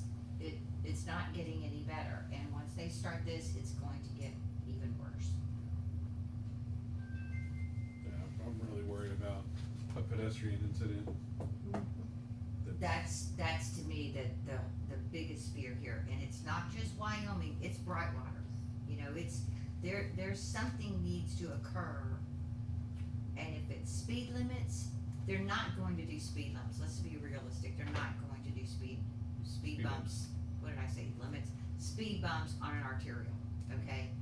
But there are other traffic calming measures that they can do, there just are, we just need to figure out what we specifically need. Well, as far as a pedestrian accident, wasn't there a pretty major accident, like, just a little while ago? Was that in our neighborhood? Was We it? have a lot of accidents, there was a gentleman that was hit That was at hit this intersection of right Creek out Bend and here, Wyoming. yeah. That's right, Yeah. that's right. I mean, he's still laid up. Yeah. I realize that it is not the MUD's job to advocate and fix the school issues, okay? But But if we can lend our voice to that, cause, you know, these are our these citizens are our and our neighbors, constituents, I mean, that's yeah. right. We can't make decisions for the school or any of those Right. things, but we can advocate. We can say, for- we're here for on the our ground and we see this constituents. is going on, and Yeah. you need to address it.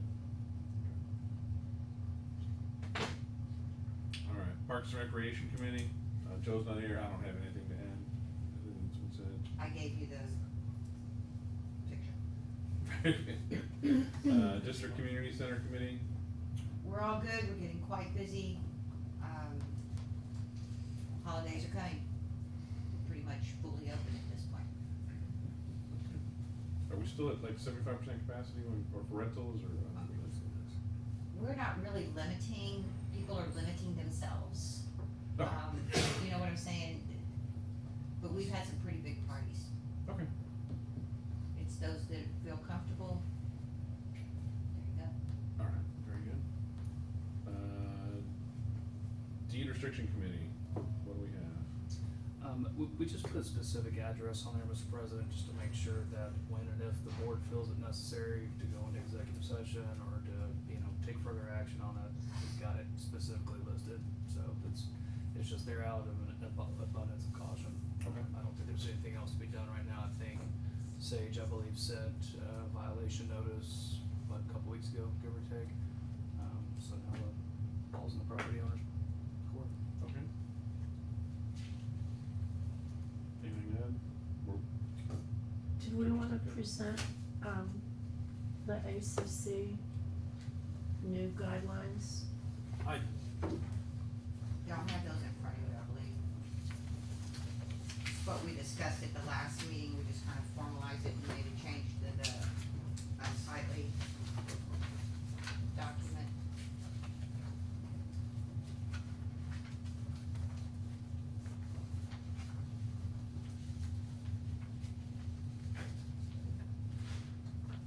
I'm not sure that there's much, the only thing that we added was, correct me if I'm wrong, was the car cover stipulations that we talked about at our last meeting, right? Correct.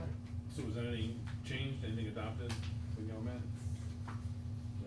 I think It was y'all- everything we discussed. Yeah, it was everything we discussed at the last meeting. So we just put it into words so we can change it on the website and, yeah.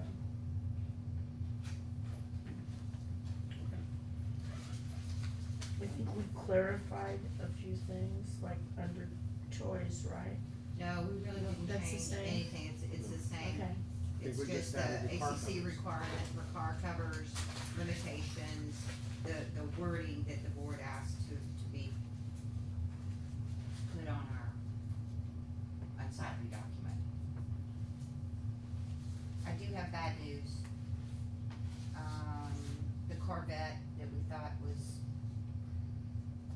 removed on Klamath Falls is now back with new tires. Has no legal tags or anything.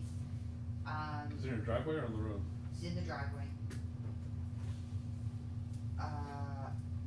Additionally, he extended his front porch. Sage Management has had several conversations with the homeowner. Gave him the document to fill out an ACC request, has not done it, and just went ahead and poured his porch. My recommendation is that we pursue deed enforcement action against, the homeowner for the expired tags and, non-compliance on the ACC for the porch. What was the address number, Jenny? It's 17502 Klamath Falls. Okay. I'd recommend that we have a specific agenda item on it for next month, and that way the board can. put it on. Yeah, the ACC violation, I don't think we have to do the process in the same way that we would for, you know, a different violation. This may be one that the lawyer could just go ahead and Yeah, pursue. just pouring the porch without receiving ACC, permissions, that's plenty. Okay. Yes, ma'am. Okay.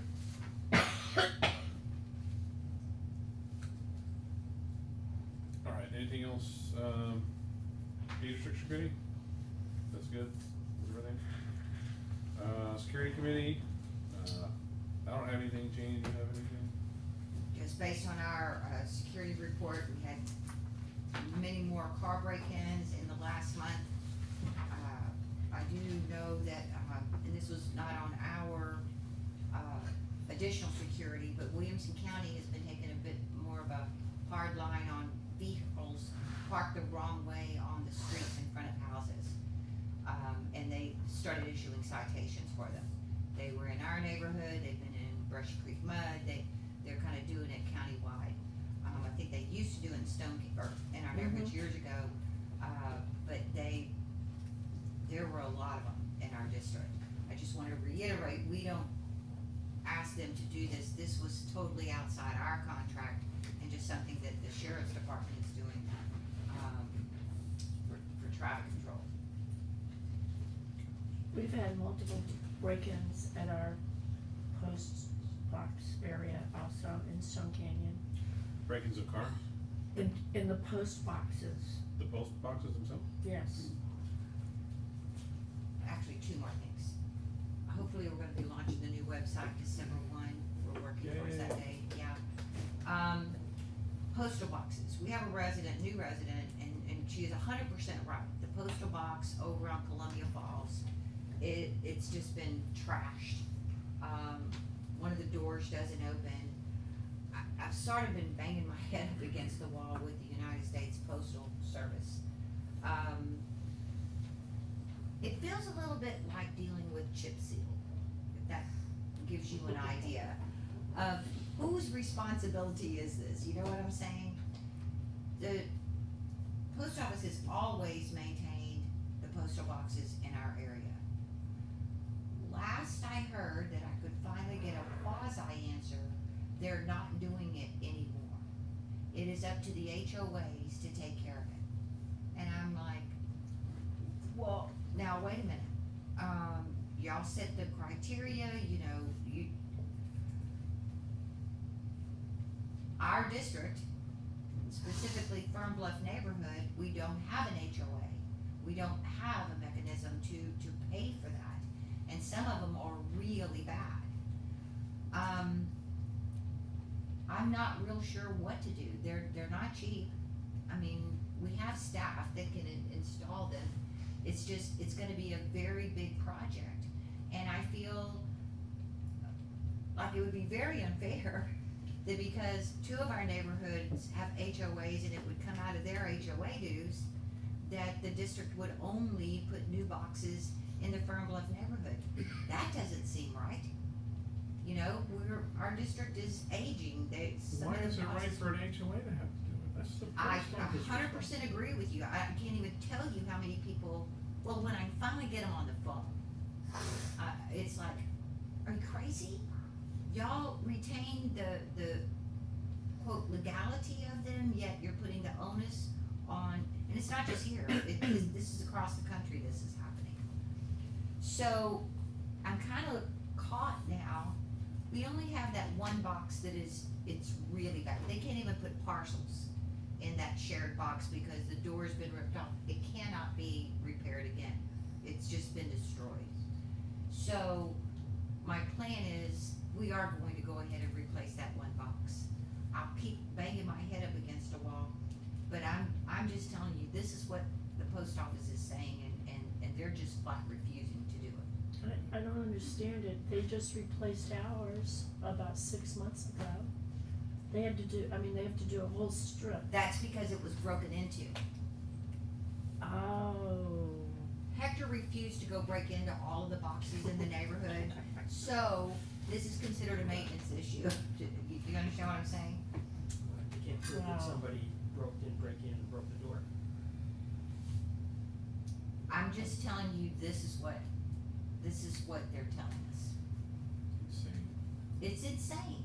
It's absolutely insane. How much is the replacement of those things? What was the one down on Columbia?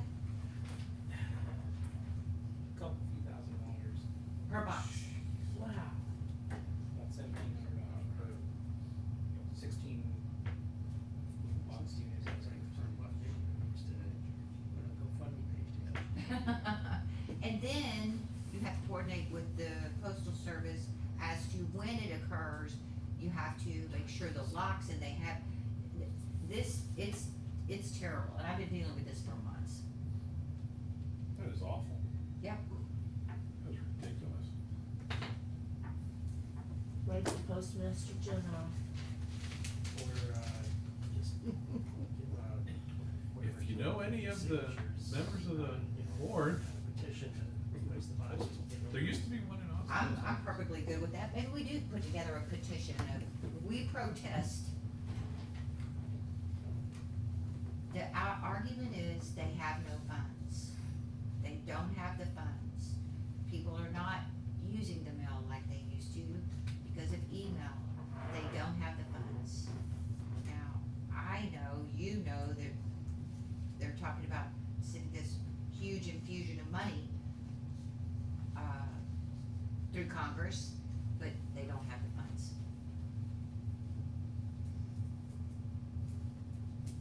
Don't shoot me, I'm just telling you. Well, No, I'm kind of incredulous. I Yeah. mean, disbelief. It's that's amazing. pretty much how, and It's sometimes I'm incredible. on hold and it's like, no, you've got the wrong department. Oh. You just keep doing this over and over, yeah. We have hold of the phone on and everything. That's happened numerous times, yeah. Yowza. If you go in person, the post office over off Gaddis School, close to Toll Road, is very responsive, much more than this post office. You can, if you wanna invest the time, you can get a more direct answer, I think, from them. I will do, I have spent so much time on this right now, if there's a chance, I'll be happy to do it. Just if, yeah, if you're. Who did never- y'all contact to replace, or because of the police report, that was then sent to USPS? I think it was the police report. That's what I thought. But it took a while. Yeah.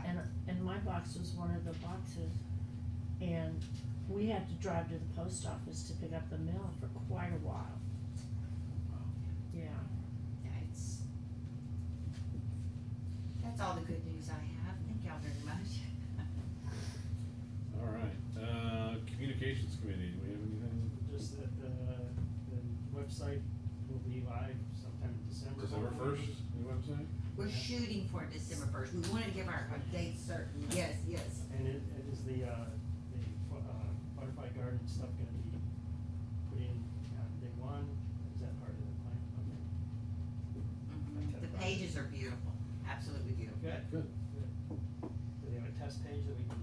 Oh, yeah, if you wanna come, I can show you. I'm doing the work in basically a test, Test mode. yeah. Well, maybe next week I'll stop in, Okay. check it out. Yeah. Okay, thanks. Good deal. All Pics right. are awesome, beautiful. Okay. All right, looking forward to it. One of our residents, several of the pictures that she took in our butterfly garden, she's allowing us to use them. And they are awesome. The monarch butterflies and such, they're really nice. Great. The hummingbird may be my favorite. All right, attorney's report, do we have anything else we need to cover? No, sir. Next meeting date, December 14th. Everyone be there with bells on? Think you're good? All right. No trip to Hawaii or? She's coming here. All right, future agenda items, do we have